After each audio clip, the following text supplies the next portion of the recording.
Good morning, everyone. Really fitting that we consider a suffrage memorial today because yesterday marked the 100th anniversary of this chamber's passage of the 19th Amendment, which granted women the right to vote. And this August is the 99th anniversary of the ratification of that constitutional amendment. And I will recognize myself for 5 minutes or less, seemingly. Ms. Layman, thank you for your testimony. It was very moving, and I'm anxious to see the actual monument and grateful. So I'd be remiss if I didn't mention here today, I appreciate the fact that the monument will include African American women, because it seems that in the women, the women's right to vote didn't apply to all women when it was passed. In fact, in my state of New Mexico, Native Americans couldn't vote until 1948.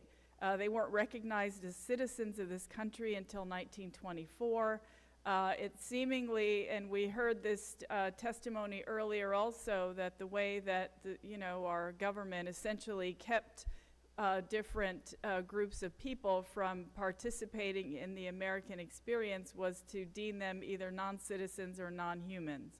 So I feel like this goes a long way in helping us to rectify our history and make sure that we're telling the true history, and hoping that along those lines that we can remember the Native American women who weren't allowed to vote until much later in the century. So I appreciate that very much. As we celebrate the 100th anniversary of the House's passage of the 19th Amendment, why is it important that a monument commemorating women's suffrage provides an inclusive representation of all the women who fought for gender equality and our right to vote? And I'll add, who actually built this country. Yes. So in your words. That's such an important question, and I wish I had more than 3 minutes. I could sit here all day and talk about this. Like you just said, the story of women's fight for the vote and women's fight for equality, it did not end in 1920. For women of color in particular, that fight continued for decades and decades. Asian American women, Native American women, and African American women each faced separate and distinct hurdles to the ballot that took until the 60s to be rectified and fixed, and for full voting rights to be established for all women in this country. So we absolutely see the 19th Amendment and this centennial as one chapter in the story of women's voting rights. It's not the end. And that is so, so, so important. One of the things that the Commission is trying to urge as we meet with different legislators and different members of Congress is to ensure that everyone is going back to their states, back to their communities, and digging out those local stories. Because it's not just Alice Paul, it's not just Ida B. Wells, it's not just Sojourner Truth or Carrie Chapman Catt or Lucretia Mott. There are so many women from Native American reservations up to upstate New York, from Oregon to Florida, who were crucial and a part of this movement. And women's history just doesn't get taught and told and remembered.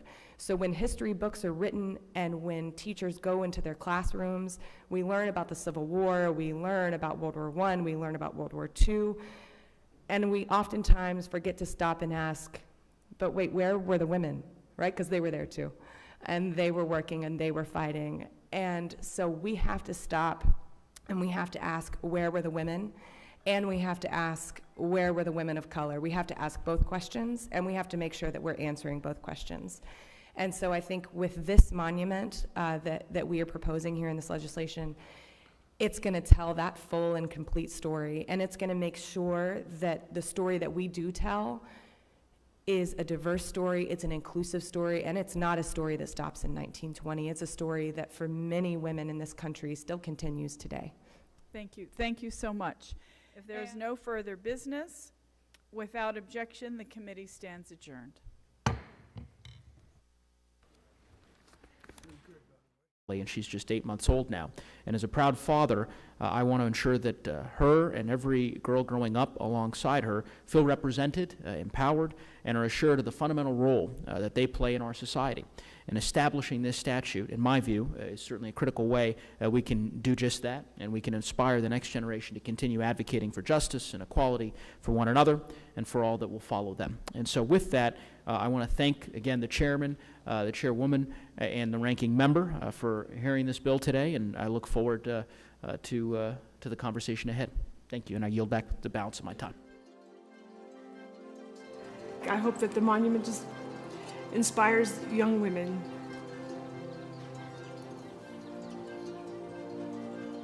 Little girls.